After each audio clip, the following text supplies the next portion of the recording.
goes a little something like.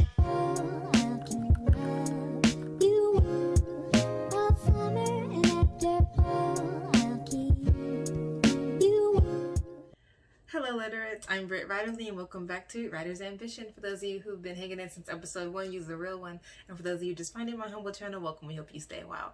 All right, y'all, it's National Poetry Month. Okay. So I don't do TBRs, and I'm not gonna call this like a TBR. I'm just gonna call it like a possibilities list, because I definitely do want to read some poetry very intentionally this month, but I don't want to be disappointed if I don't read any, because I have a lot of books, not even on TBR, like I have a lot of books checked out from the library right now, and they have very real go back dates. So yeah, I don't want to set myself up for failure. So I'm just going to share all the poetry books that I have. There's a lot. And then of these, I'm going to pick a couple that I'm like, you can read that. Let's try to read that this month, okay? And the rest, I will just, like, share them with you, and y'all feel free to pick any of these to add to your own list. It's whatever. Okay. I don't even remember exactly how I came to have all of these poetry books, to be very honest with you, but here we are. Okay, so the first one is Haitian Glass by Leno Moyes. I do remember how I came to have this one, and it's signed, right? I think, yeah. She signed it, Britt, Words for Worlds. She came to my university to perform. She's amazing. We did she had a workshop that we for students, and just about like improvisation, about choices, because she's a performance artist and a poet. So she came and she just talked, and a playwright. She's an artist. She came and she talked about different choices that you can make when you're performing and when you're improvising. And it was a really, really good workshop. So, and then she came the last night she was here. She did some performances from Haitian Glass. And what is my favorite poem in here? It's one about, yeah, I think it's Remember Noah. It is. It's Remember Noah. And it's about, let me not even try to tell you what it's about, but the first line of it, I love poetry so much. The first line of it is, you have to understand, it was so hot. And y'all, it just gets better from there. Like, it's sort of like a Noah, and the Ark, whatever, retelling. But Haitian style, sort of, I guess. It's been a while since I've read it, to be honest, but I just remember being floored by the way that she intertwines the story of Noah and then her own experience as a Haitian American. But the first line of it, I love. And watching her perform it was a whole experience.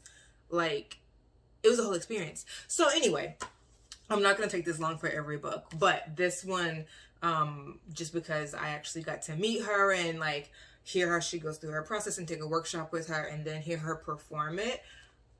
Because she did Remember Noah. And it was so powerful. Anyway, check out Haitian Glass by Leno Moyes. I don't know what I'm going to do with all these books. But anyway, check that out. That's not one that I'm going to reread. I'll probably reread Remember Noah.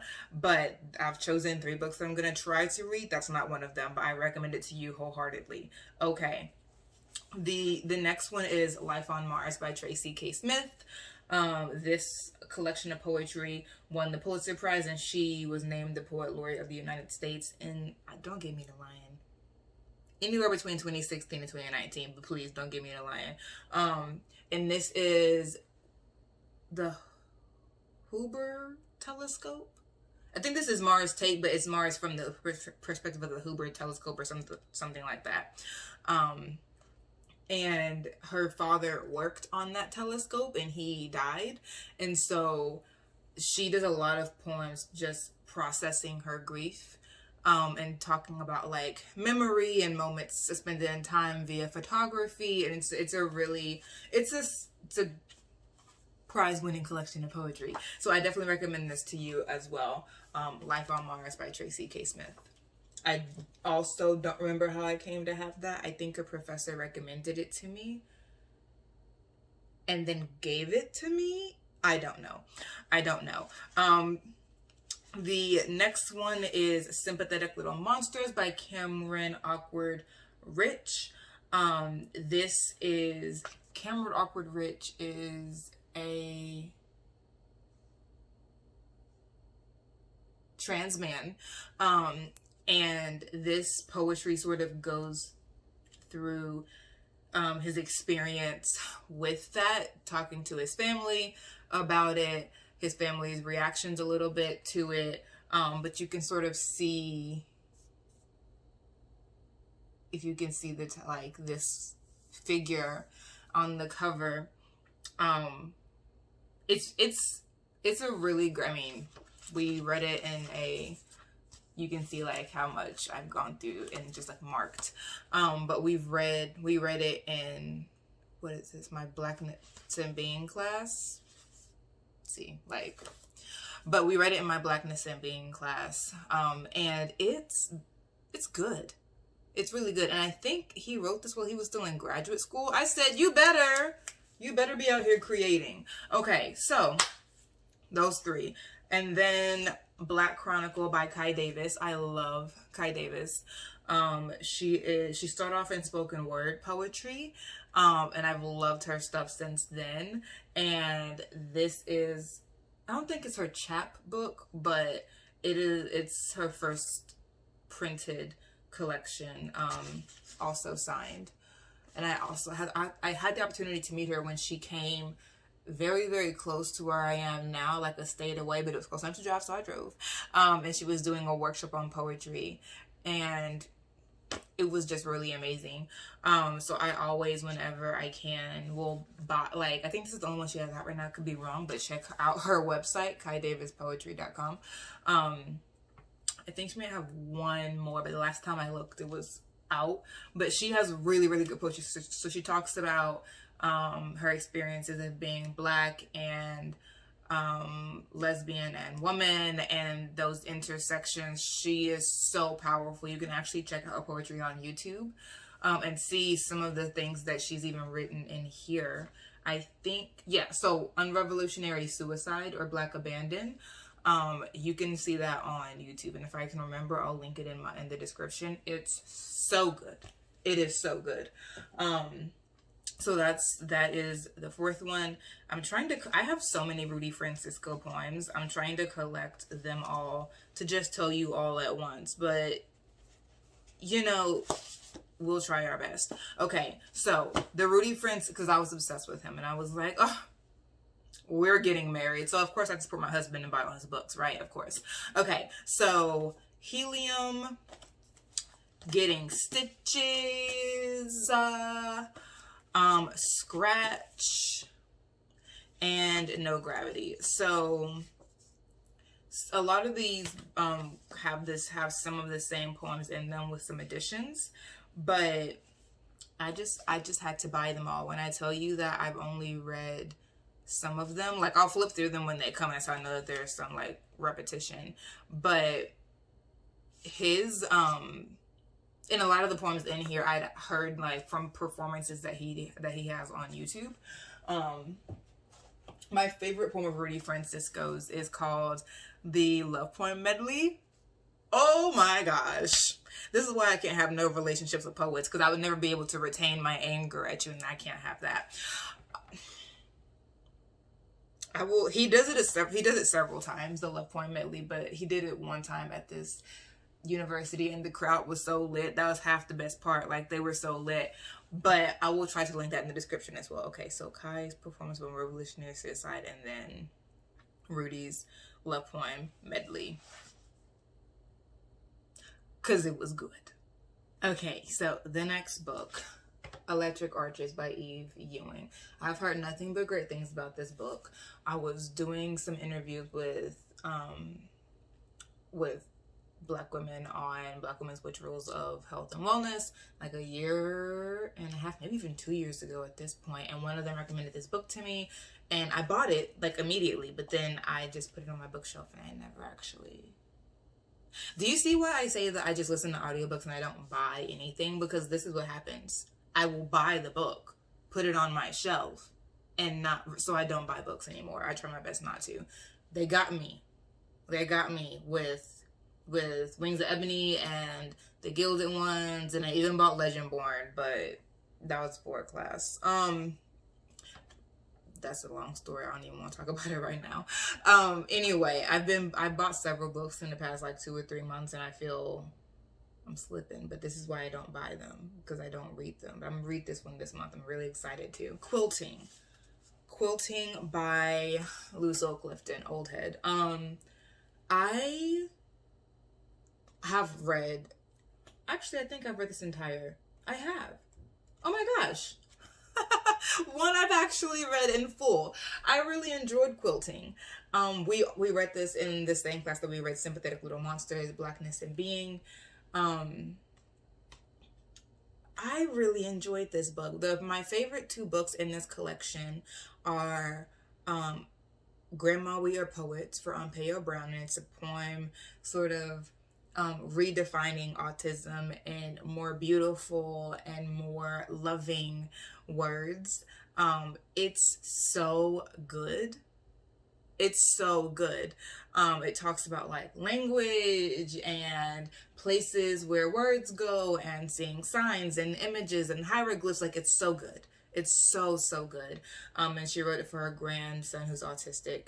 And then the second one is that I love is What the Grass Knew, because throughout quilting she will have like the Garden of Eden before Adam and Eve got there, and Adam speaks and like Lucifer speaks in his own voice. So she'll have these sort of like creation type poems giving voice to people that we don't often hear of, like the grass or Adam or even Lucifer.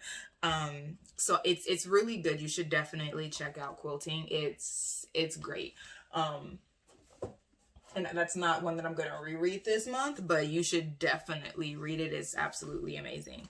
The Sobbing School by Joshua Bennett. He was my second husband. So I bought it. I don't know which one to say. I bought it and I did not read it. He's another poet that I found online when I was really into spoken word. So I listened to a lot of his poetry. And my favorite poem of his that I have heard is, I think it's just called Hip Hop. But it's so good, and it really does a great job of showing the connection between hip hop and poetry. It's so good. If I can remember, I'll do what? Link it in the description, but I'll try. So if I remember correctly, he's at Harvard. He definitely was on fellowship at Harvard for a year or 3, and he may have accepted a position there full time. I don't remember. And he has a book coming out real soon, if it's not already out very recently. So, and in a weird twist of fate, Tracy K. Smith did a not a dedication, but advanced praise for this book, author of Life on Mars. So I know that like what he talks about in his work is like Black boyhood and emotion. So the Sobbing School, I'm guessing it came from that. I heard him speak about his interest in Black boyhood and articulating emotion at a lecture at a law school for some reason. He gets around. Anyway, the Sobbing School, I recommend it to you. Joshua Bennett is an amazing poet, and he is also now a professor of English at, let's say, Harvard. Okay. Denez Smith, there's a couple. Black Movie and Don't Call Us Dead. Denez Smith is an amazing poet. Another one that I found through spoken word. I have written neither of these books. And I once again, I don't know how I came to have them, but I should read one of these. I was supposed to read one of these for a couple of months ago. I don't know. I can't be held accountable. But I know that Don't Call Us Dead is him working through his diagnosis of being HIV positive. Black Movie, I don't know. I think I heard a poem or a couple of poems from Black Movie, and he's talking about loosely Black male representation. But when I say loosely, I mean darn loosely. Like, I would need to read this to be able to say anything about it, but I do know that Dion Smith is an amazing poet because I have heard his works, just have not read it on the page. But he does talk a lot about how, not a lot, he has spoken about like the craft of poetry and how learning the craft versus when he just came in from spoken word, just saying what he feels, how the craft has like made him a more honest poet. So he definitely encouraged me as a poet to look more at what are the crafts, like what are the different kinds of poems and how can they lead you to a more honest place or somewhere that you would not have gone just like spitting off the top of your head, spoken word style. The last ones, Black Girl Magic and the Breakbeat Poets. These are what, volume 1 and 2, I think. I have read a few poems from here because one of my friends, Mariah Desatali, Akira, is in here. And I think, yeah, the poem is called These Breasts Are No Longer Stargazers. But these are just, in general, I go through here every once in a while. I don't remember what made me buy these books either. I never know. And I haven't really read them. I've just flipped through them because they're collections. So it would be kind of difficult for me to like read the entire thing. Just sit down and just read different kinds of different poems from different poets. But you know, one day we pray. I said I had 3 that I was going to read, and I'm trying to think about what I thought they were because I've definitely only said the one. Let's consider. I'm gonna try to read this, and then yes, okay, this. And then I'm going to try to read Jasmine Mann's another poet who I found through her spoken word. What is it called? Atia just had it on her Bookstagram. Black Girl Call Home. And I requested it at my library and it should be here soon. So I'm really hoping I can read that this month. It's an audiobook and she reads it herself. I'm excited. Dion Smith also has poetry, his own audiobook, and he reads them as well. So check it out because he's an amazing, like his voice, his timbre, like, or timbre, whatever, he's amazing. So definitely check out Dion Smith, Don't Call Us Dead. It's because it's on audiobook for sure. When I was supposed to read it a couple months ago, I found it on Audible and I was like, oh, this is great. So check out his stuff. So that's 2. 1, Electric Arches. 2, Black Girl Call Home by Jasmine Mann. And then 3 is Dion Brand's Map to the Door of No Return. That is a longer book and it's longer. It gets referenced a lot, and I'm not sure if it's a book of poetry or a poetic sort of epic. I don't know.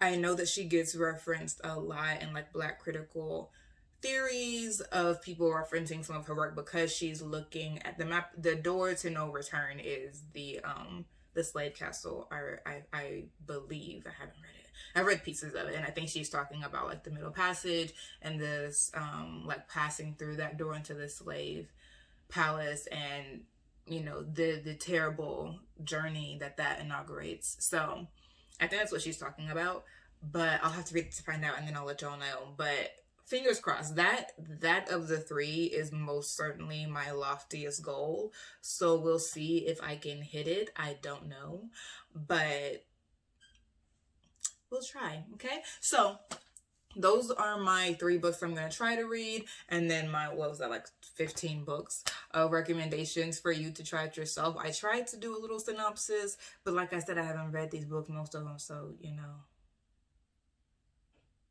I'm just going to be honest with you about it. All right. Anyway, Let me know if you decide to read any of those books. If you've read any of those books, let me know what your favorite poem of those books was. I love poetry. I love writing poetry. I love reading poetry. I think there's something so important about being able to express things in the abstract and not being pressured to articulate things that you're either not ready to articulate yet or that can't be articulated, that always just escape expression. I think there's something so beautiful about having an art form where that is okay, where it's okay for things that are ineffable to dwell here peaceably.